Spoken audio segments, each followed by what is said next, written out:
Good morning, everybody. I know it's been a minute. I know you haven't seen me, but I'm back again. In light of what's happened, I want to be of some service. I want to provide some commentary to be of some service to the entire community to help build a better world, to help build a more loving place.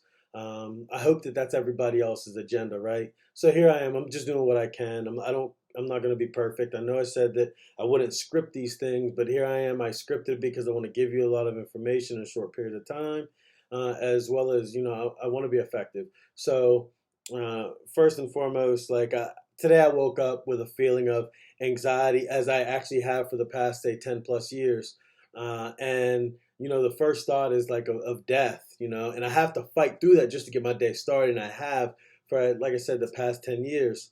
And to break that down, I just want to give like a story. You know, I remember back in college, it was spring semester, and I was in my girlfriend's dorm room at the time, and a girl walked in, and she looked at us, and she said, "Is this such and such room?" We were like, "Yeah," as if it's like not posted on the door. Like, yes, it's the room.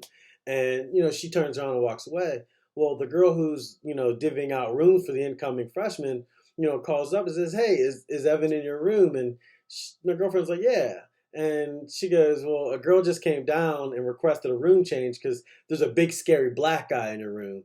And it was funny because like right now I'm like about 220 pounds. I'm not small, but back then I was like 165, 170 at 5'9". The girl is bigger than I am. Like, how am I the big scary black guy here? And that brings us to the current events, and what you've seen Wednesday is an indication of kind of what happened in that situation. And what I woke up with, that anxiety that I woke up with about death, the first thought that I have to fight through to get my day started, I realized that as a person in the world, and as a black person specifically, I exist at the mercy of the convenience of all white people I interact with or engage with in a day to day basis. And I say that because what you've seen Wednesday is whenever a collective feel that they are inconvenienced, there is not a place, there is not a person that is beyond their action and their reproach at that point in time. Uh, the president, the Congress, like none of those things are sacred. The police protect the blue. It's not sacred. The fact that I know that there's a list that whether somebody is actually afraid of me or just wants to cause me harm, there's a list of things like I feared for my life, as in Trayvon Martin, or I thought he had a gun, as in Tamir Rice, or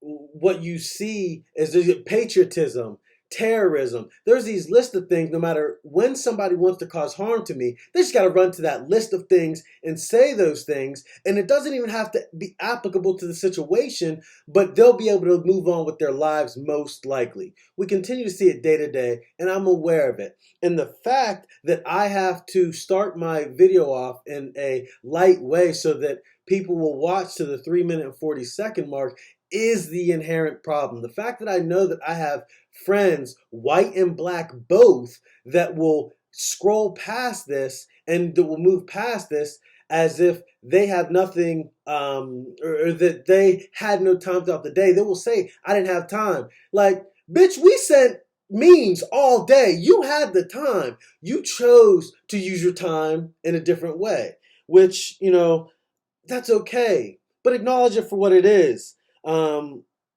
there's nothing that, as a black person, that I feel or we've even experienced and seen that is beyond when a group of white people choose to be inconvenienced. They can be the aggressor and be the victim. They can come into my space and do whatever they'd like and claim victim. I don't know what that comes from. I don't know what that is, but it's a thing. And it's what we saw Wednesday. I don't care about your feelings. Fuck your feelings. I'm saying that explicitly. I thought about all these words, And although that this is a candid video, I don't care what comes from it. I wake up with death daily on my mind because I am well aware of what can happen because somebody wants it to happen, as in Ahmaud Arbery. They chased him down. There's nothing else to, whenever we see